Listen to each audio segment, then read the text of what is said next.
Les moteurs vrombissaient déjà dans le garage souterrain. 3 SUV noirs, 10 hommes armés et le parrain de la mafia le plus redouté de la ville se dirigeaient vers sa voiture. Tout était routinier. Une matinée tranquille, un départ sans histoire, jusqu'à ce qu'une petite fille, âgée d'à peine 7 ans, dévale la rampe en courant, pieds nus, à bout de souffle, les yeux écarquillés de terreur. Elle se jeta devant le SUV du parrain et cria « Attendez! Ne démarrez pas vos voitures! » Les gardes se figèrent. Les armes furent pointées. Tout le monde pensa qu'elle avait perdu la tête. Mais la fillette ne regardait pas les hommes. Elle ne regardait pas le parrain.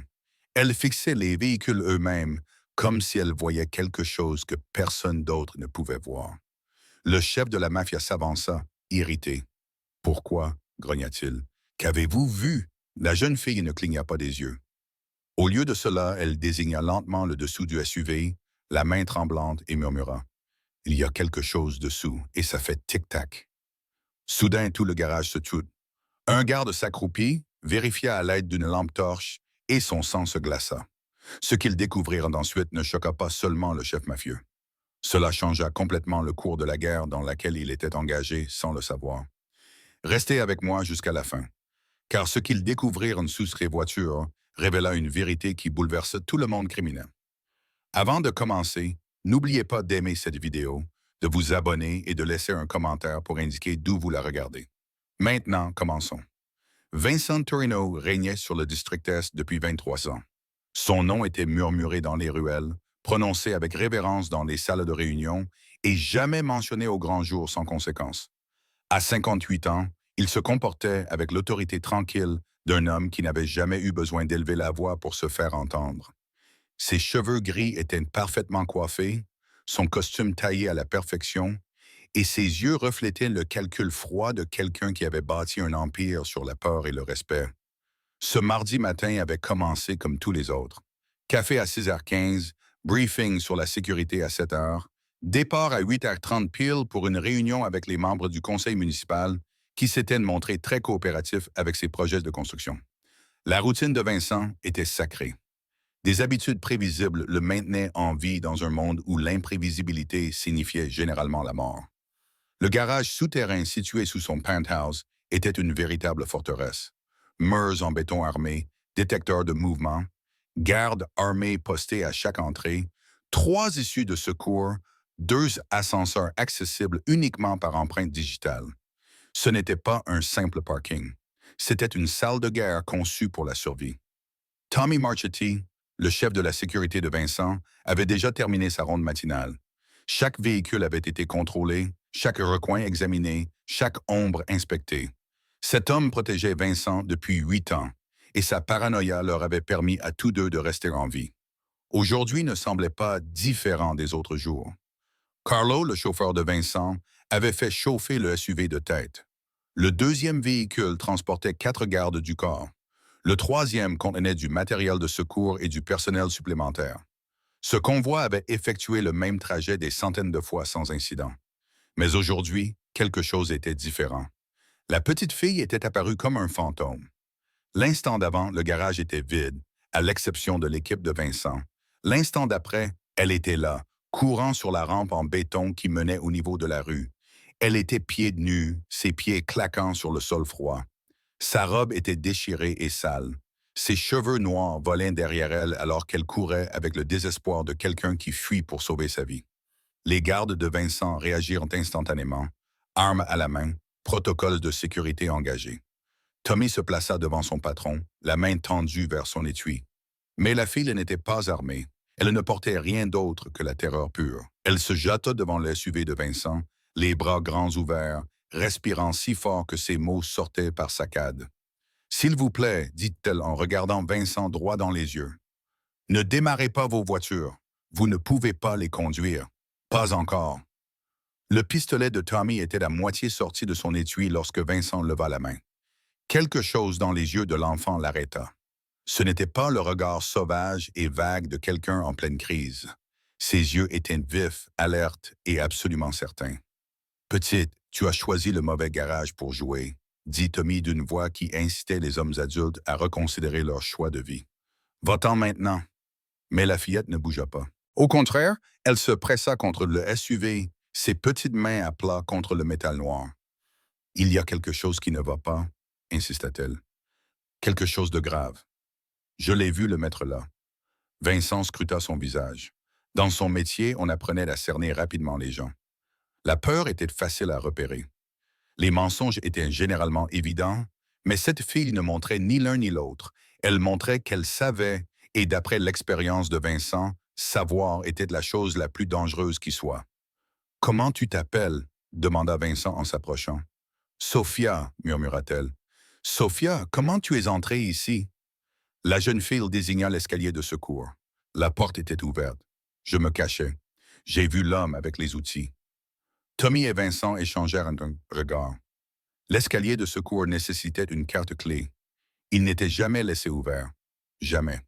Quel homme! La voix de Vincent était plus calme à présent, plus concentrée. Les yeux de Sophia se posèrent sur les ombres près du mur du fond. Il est descendu après votre départ hier. Il avait un sac. Il a rampé sous vos voitures. Les trois. Il est resté là longtemps. Vincent sentit quelque chose de froid s'installer dans son estomac. Hier soir, il avait assisté à un dîner avec des partenaires commerciaux potentiels. Le garage était vide depuis près de 4 heures. Les caméras de sécurité auraient dû montrer tout intrus, mais Vincent commençait à soupçonner que celui qui était descendu ici savait exactement comment éviter les caméras. « Montre-moi, » dit Vincent. Sophia désigna le passage de roue avant du SUV de tête. Là, il a mis quelque chose. C'est petit, mais ça fait un bruit comme le tic-tac d'une montre. Tommy était déjà en mouvement, sortant une lampe de poche de sa veste. Il s'agenouilla à côté du véhicule, dirigeant le faisceau vers le passage de roue. Pendant un instant, il n'y eut que le silence. Puis son visage pâlit. « Patron, » dit Tommy d'une voix entendue, « on a un problème. » Vincent s'accroupit à côté de son chef de la sécurité. Là, fixé au châssis avec de la colle industrielle, se trouvait un petit appareil noir, des fils, un écran numérique et, oui, le tic-tac rythmique et doux que Sophia avait entendu. « Combien de temps ?» demanda Vincent. Tommy examina l'appareil de plus près. Le minuteur indique 18 minutes. Ce truc a décompté toute la nuit. Le sang de Vincent se glaça. 18 minutes avant quoi? Avant l'explosion. Jusqu'à la transmission. Jusqu'à ce que le plan en cours d'exécution arrive à son terme. Mais il y avait autre chose. Quelque chose qui poussait l'instinct de survie de Vincent à crier au danger. S'il y avait un appareil, il y en aurait d'autres. Et si quelqu'un avait placé des bombes dans ses véhicules, ce n'était pas pour le tuer dans son garage. C'était pour le tuer sur la route, en public, où l'explosion enverrait un message à toutes les organisations criminelles de la ville. « Vérifiez les autres », ordonna Vincent. Tommy se dirigea vers le deuxième SUV. Même emplacement, même dispositif, même compte à rebours. Le troisième véhicule donna des résultats identiques. Vincent se leva lentement, son esprit passant en revue toutes les possibilités. Quelqu'un avait déclaré la guerre. Quelqu'un avait accès à son immeuble. Quelqu'un connaissait suffisamment son emploi du temps pour placer ses dispositifs au moment précis où le garage serait vide. Mais qui? La famille Castellaniano était calme depuis des mois. Les Russes se concentraient sur leurs opérations portuaires. Les Irlandais étaient en proie à des luttes internes. Aucun des suspects habituels n'avait les ressources ou la motivation nécessaire pour mener une attaque de cette ampleur. Vincent baissa les yeux vers Sophia, qui était toujours appuyée contre son SUV, observant les adultes avec l'attention et les yeux écarquillés de quelqu'un de bien plus âgé qu'elle. « Sophia, dit-il doucement, l'homme que tu as vu, peux-tu le décrire? » La petite fille acquiesça. Il était grand. Il avait les cheveux foncés. Et il avait une cicatrice. Elle traça une ligne sur sa joue gauche, ici, comme si quelqu'un l'avait coupée. Le monde de Vincent bascula. Il connaissait cette cicatrice. C'était lui-même qui l'avait faite 15 ans plus tôt, lors d'une négociation qui avait très mal tourné. L'homme qui portait cette marque avait juré de se venger avant de disparaître dans le programme de protection des témoins. Marco Centeni, l'ancien lieutenant de Vincent, son conseiller le plus fidèle, et le seul homme qui connaissait tous les détails des protocoles de sécurité de Vincent. Cette trahison avait été plus douloureuse que toutes les balles que Vincent avait reçues, Marco Centeni. L'homme à qui il avait confié sa vie, sa famille, son empire. L'homme qui s'était assis à la table de Vincent, qui avait été le parrain de son neveu, qui avait juré une loyauté indéfectible selon les anciennes traditions. Il y a 15 ans, Marco avait tenté de livrer Vincent au FBI. La cicatrice était un rappel de la clémence de Vincent. Il aurait pu tuer Marco cette nuit-là. Il aurait dû le tuer. Au lieu de cela, il l'avait marqué et l'avait laissé disparaître dans le programme fédéral de protection des témoins. Maintenant, Marco était de retour et il jouait pour gagner. L'esprit de Vincent passa rapidement en revue les implications. Si Marco savait pour le garage, il savait pour la sécurité du penthouse. S'il connaissait les habitudes des véhicules, il connaissait les horaires des réunions. Et s'il était assez audacieux pour poser des bombes, il préparait quelque chose de bien plus important qu'un simple assassinat. Tommy, fais venir les experts. Je veux que chaque centimètre carré de ce garage soit fouillé à la recherche d'autres dispositifs. Vérifiez les ascenseurs, les cages d'escalier, tout. Patron, qu'en est-il de la réunion avec le conseil? Vincent jeta un coup d'œil à sa montre. Les responsables municipaux l'attendaient dans 40 minutes. Ces hommes n'appréciaient pas d'être fait attendre. Leur coopération était essentielle pour le projet d'aménagement du front de mer qui légitimerait la moitié des activités de Vincent. Mais se rendre à cette réunion maintenant revenait à se jeter dans un piège. Annulez-la, dit Vincent. Dites-leur que j'ai une urgence familiale. Sophia observait cet échange avec l'attention intense de quelqu'un qui tente de comprendre les conversations d'adultes qui tournent autour de vérités dangereuses. Vincent remarqua qu'elle frissonnait dans l'air froid du garage. « Sophia, où sont tes parents? » L'expression de la petite fille s'assombrit. « Ma maman travaille à l'étage. Elle nettoie les bureaux la nuit. Elle ne sait pas que je suis ici. » Vincent sentit qu'une autre pièce du puzzle se mettait en place. Le personnel de nettoyage avait accès au bâtiment après les heures de travail. Ils avaient des cartes clés pour les sorties de secours et étaient invisibles pour la plupart des protocoles de sécurité, car ils étaient considérés comme inoffensifs. « Comment s'appelle ta mère? » Elena Vasquez. Vincent connaissait Elena, une femme discrète originaire du Salvador qui travaillait pour la société de gestion de son immeuble depuis 3 ans. Mère célibataire, sans lien avec le milieu criminel, elle n'avait aucune raison d'être impliquée dans le complot de vengeance de Marco, à moins qu'elle ne l'ait fait de son plein gré. « Tommy, je veux que tu localises Elena Vasquez immédiatement. Amène-la ici, mais fais-le discrètement, et vérifie si l'un de nos agents d'entretien s'est fait porter malade hier ou aujourd'hui. » Pendant que Tommy passait ses appels, Vincent s'agenouilla pour se mettre à la hauteur des yeux de Sophia. L'enfant lui avait sauvé la vie, mais il ne comprenait toujours pas comment elle avait su où chercher les appareils. « Sophia, pourquoi es-tu venue ici? Pourquoi te cachais-tu? » La fillette se mordit la lèvre inférieure, comme le font les enfants lorsqu'ils s'apprêtent à avouer quelque chose qui pourrait leur causer des ennuis. « L'homme effrayé m'a dit de surveiller les voitures, dit-elle doucement. Vincent sentit le sang se glacer dans ses veines. « Quel homme effrayé? Hier, pendant que maman travaillait, un homme est venu à notre appartement. Il pleurait. Il a dit que des méchants allaient lui faire du mal s'il ne faisait pas quelque chose. Il a dit, si je voyais quelqu'un essayer de démarrer les voitures noires, je devais les en empêcher. » Le tableau devenait de plus en plus clair et de plus en plus inquiétant. Marco n'avait pas seulement posé des bombes. Il avait utilisé une enfant comme système d'alerte précoce. Mais pourquoi? Quel avantage pouvait-il y avoir à empêcher l'explosion, à moins que l'explosion ne soit pas le véritable plan? À moins que les bombes ne soient destinées à être découvertes, Vincent se leva brusquement, son esprit passant en revue toutes les possibilités. Marco connaissait suffisamment Vincent pour prédire ses réactions. Si les bombes étaient découvertes, Vincent annulerait ses apparitions publiques. Il fermerait le bâtiment à clé. Il passerait en mode défensif, ce qui signifiait que Marco voulait piéger Vincent dans le bâtiment. « Tommy, où en est le balayage? » Les experts ont trouvé 2 autres engins, un dans la cage d'ascenseur, un autre près du tableau électrique principal. Mais patron, ces engins ne sont pas prêts à exploser. Ce sont des émetteurs. Vincent sentit son sang se glacer. Marco n'essayait pas de le tuer. Marco le traquait. Chaque mouvement, chaque emplacement, chaque conversation était transmis à quelqu'un. Mais à qui? La réponse vint d'une source inattendue. Sophia tira sur la veste de Vincent avec ses petites doigts insistantes. L'homme effrayé dit que la dame du FBI venait aujourd'hui. Il dit qu'elle allait lui poser des questions sur le passé. Le monde de Vincent s'écroula et se reconstruisit en l'espace d'un battement de cœur. Il ne s'agissait pas seulement de la vengeance de Marco. Il s'agissait de quelque chose de beaucoup plus grand, de beaucoup plus dangereux. Le gouvernement fédéral passait à l'action et Marco était leur homme de l'intérieur, ce qui signifiait que la réunion avec le conseil municipal n'avait pas été annulée à temps. Les agents fédéraux étaient probablement déjà postés autour de la mairie, attendant que Vincent se présente pour ce qu'il croyait être une arrestation de routine. Mais Vincent Torino n'avait pas survécu 23 ans au sommet de la hiérarchie criminelle en étant prévisible.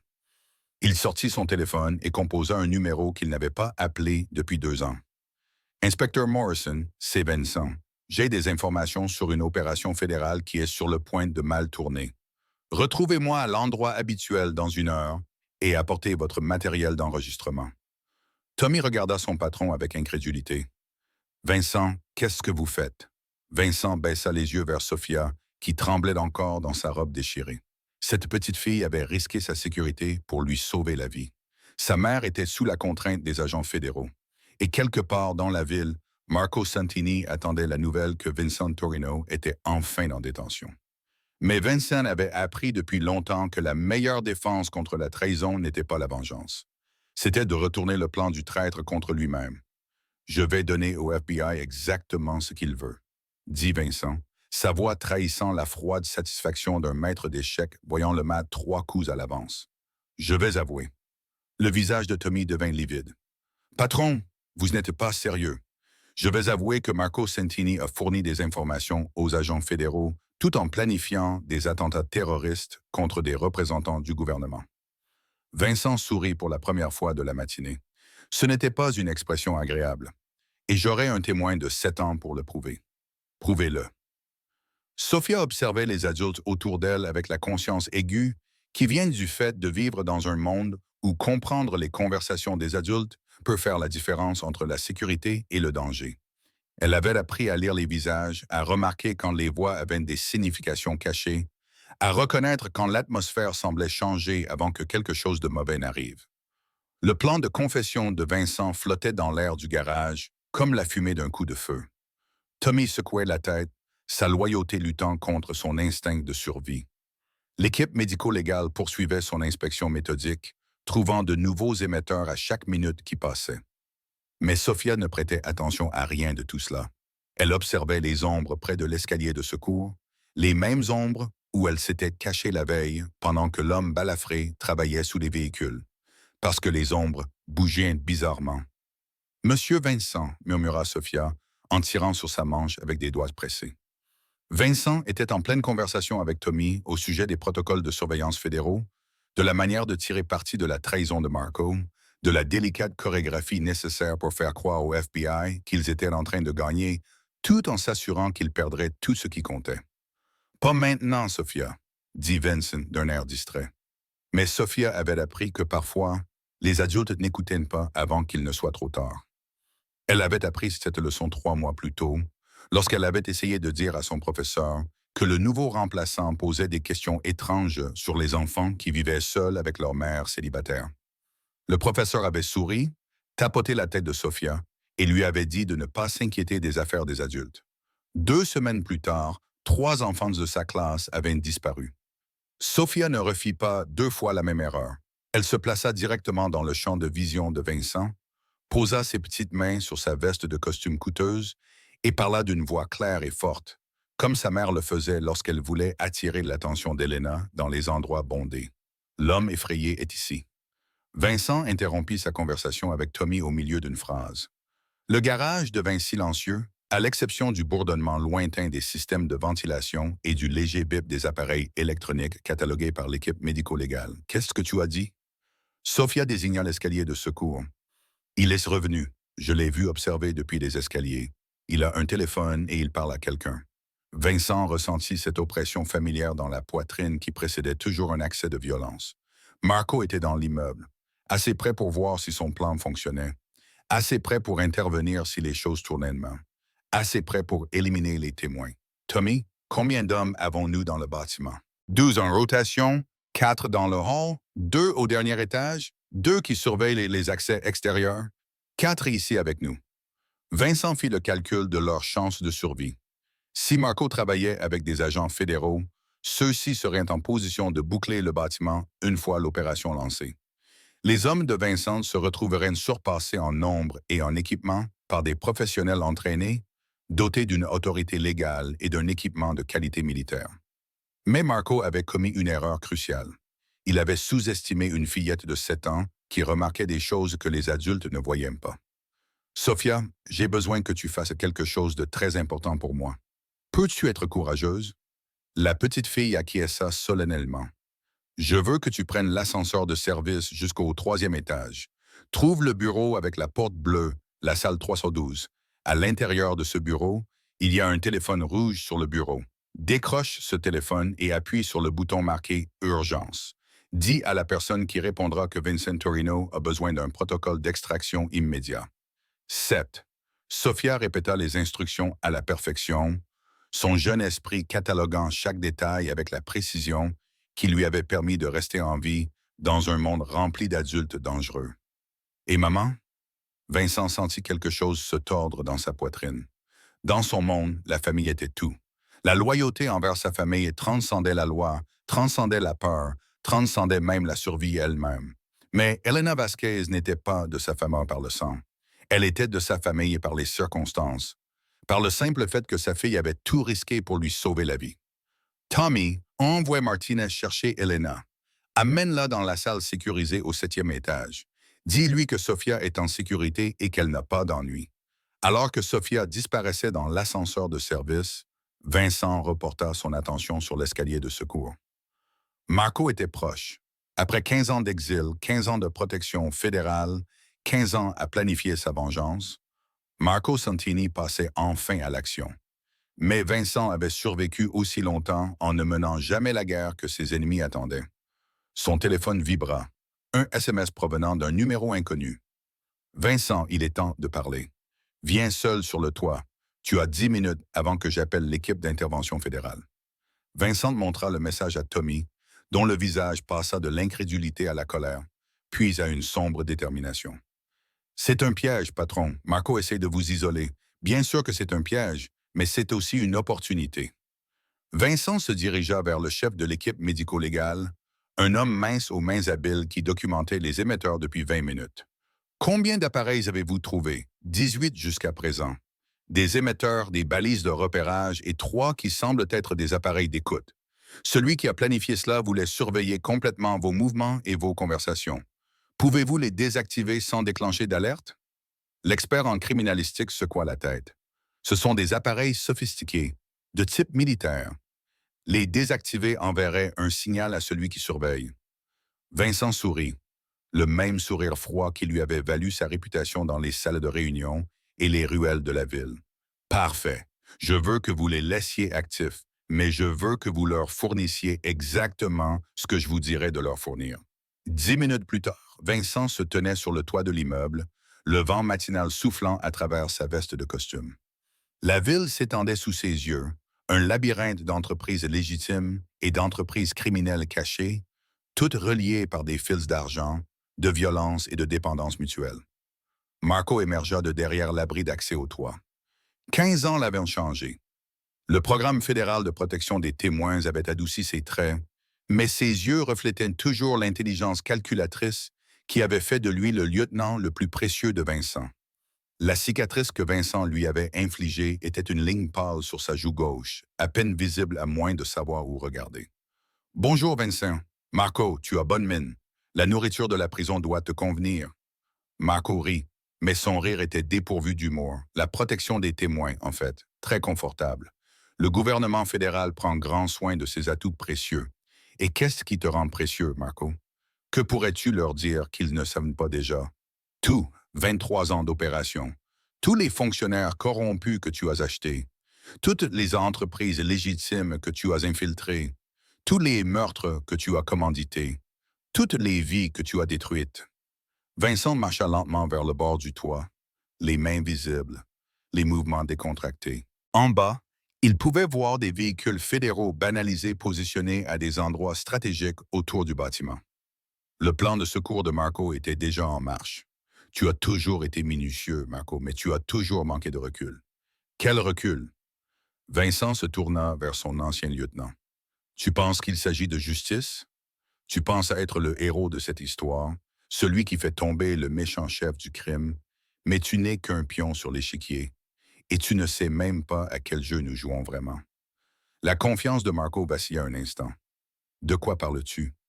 Le projet de développement du front de mer, les réunions du conseil municipal, les entreprises légitimes que j'ai construites au cours des 5 dernières années. Tu penses que j'essaie de me mettre en règle?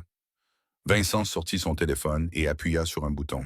Immédiatement, des haut-parleurs cachés sur le toit se mirent à grésiller, diffusant la conversation à tous les émetteurs que Marco avait placés dans le bâtiment. J'ai préparé le piège parfait. Tous les fonctionnaires corrompus, toutes les affaires louches, tous les agents fédéraux qui ont pris mon argent, tout en faisant semblant d'enquêter sur moi. Tout ce que vous êtes sur le point de remettre au FBI impliquera 50% des forces de l'ordre fédéral de cette ville. Le visage de Marco pâlit lorsqu'il commença à comprendre. Les bombes n'étaient pas destinées à me tuer, Marco. Elles étaient destinées à me faire passer pour une victime. Les émetteurs n'étaient pas destinés à m'espionner. Ils étaient destinés à enregistrer mes aveux. Et ces aveux vont détruire tous ceux qui pensaient pouvoir utiliser Vincent Torino comme tremplin vers le pouvoir. Vincent appuya sur un autre bouton de son téléphone. Au loin, des sirènes se mirent à retentir. Ce ne sont pas des agents fédéraux qui viennent m'arrêter, Marco. Ce sont des policiers d'État qui viennent arrêter tous les agents fédéraux dont le nom apparaît dans les dossiers que j'ai constitués pendant 5 ans. Des dossiers qui documentent chaque pot de vin, chaque faveur, chaque opération de surveillance illégale menée contre des hommes d'affaires légitimes. Marco recula, la main se dirigeant vers sa veste. Vous bluffez. Vraiment? Sofia Vasquez, 7 ans, a enregistré toute notre conversation à l'aide d'un équipement dont vous ignoriez l'existence. Votre menace d'éliminer les témoins vient de devenir une preuve de tentative de meurtre sur un enfant. La main de Marco se figea. Au loin, les sirènes se rapprochaient. Voici ce qui va se passer, Marco. Vous allez descendre ces escaliers.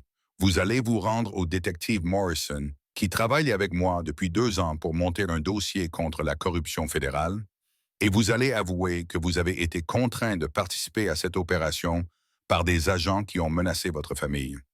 Je n'ai pas de famille. Vincent sourit à nouveau. Tu en as une maintenant. Le gouvernement fédéral t'a donné une nouvelle identité, Marco. Michael Santos, résident de la banlieue de Chicago, marié à Linda, père de jumelles âgées de 12 ans, les mêmes filles qui sont sous ma protection depuis 6 mois. Le monde de Marco s'écroula. Tu mens. Protection, Marco, pas menace. Tes filles sont en sécurité, bien entourées, et ignorent complètement que leur père était autrefois un criminel.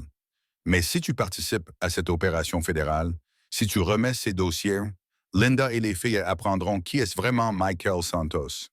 Vincent se dirigea vers la porte d'accès au toit. Où tu peux partir, disparaître à nouveau dans le programme de protection des témoins. Laissez les agents fédéraux qui t'ont recruté endosser la responsabilité de leur opération de surveillance illégale. Laissez tes filles continuer à croire que leur père est un vendeur d'assurance qui les aime plus que sa propre vie. Marco resta immobile sur le toit, comprenant enfin. Il n'avait pas mené une opération contre Vincent Torino. Il avait été un pion dans l'opération de Vincent contre le réseau fédéral corrompu qui parasitait les entreprises criminelles légitimes depuis des décennies. Pourquoi? Demanda Marco doucement. Vincent s'arrêta à la porte. Parce qu'il y a 23 ans, tu m'as sauvé la vie pendant la guerre des Castellanos. Parce que la loyauté du sang est plus forte que la trahison. Et parce qu'une fillette de 7 ans m'a rappelé que certaines choses sont plus importantes que la vengeance. Alors que Vincent disparaissait dans le bâtiment, Marco resta seul sur le toit, écoutant les sirènes et comprenant que certains jeux n'ont pas de gagnants, seulement des survivants. Dans le hall principal du bâtiment, le détective Morrison ajusta son oreillette et regarda sa montre. L'appel de Vincent était arrivé exactement comme prévu. Après 2 ans de coopération soigneusement orchestrée, Morrison comprenait l'équilibre délicat nécessaire pour démanteler un réseau de corruption fédérale sans détruire les forces de l'ordre légitimes dans le processus. L'équipe de détectives était composée d'enquêteurs d'État qui suivaient depuis des mois des opérations de surveillance illégale.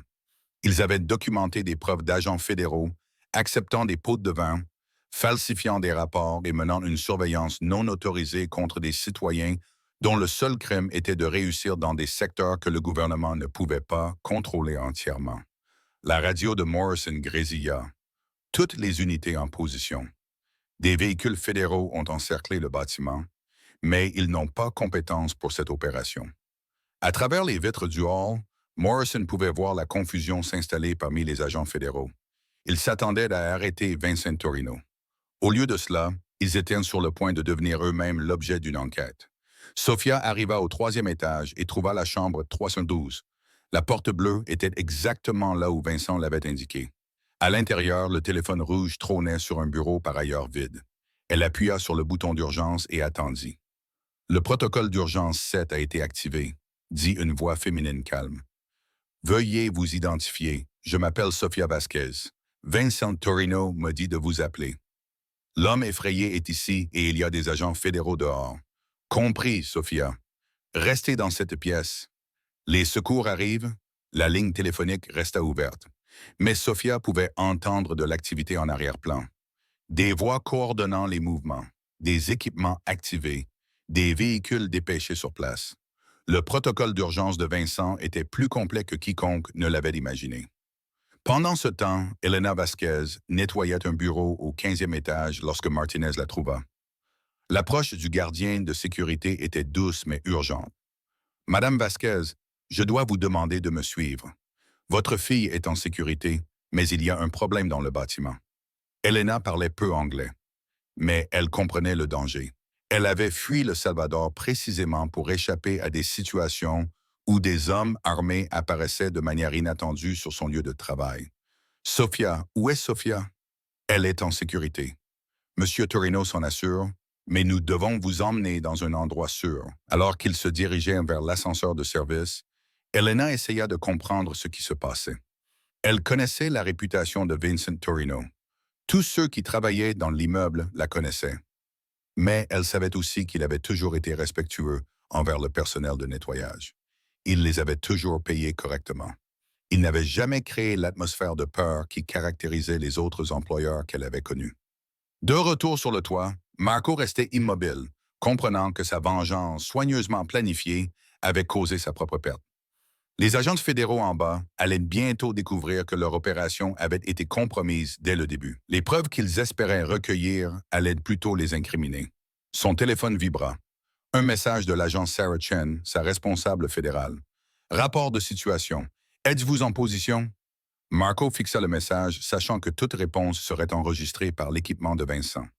Chaque mot qu'il avait prononcé, chaque plan qu'il avait élaboré, chaque menace qu'il avait proférée constituait désormais une preuve contre l'opération fédérale qu'il avait été recruté pour diriger. Il répondit par écrit « Opération compromise.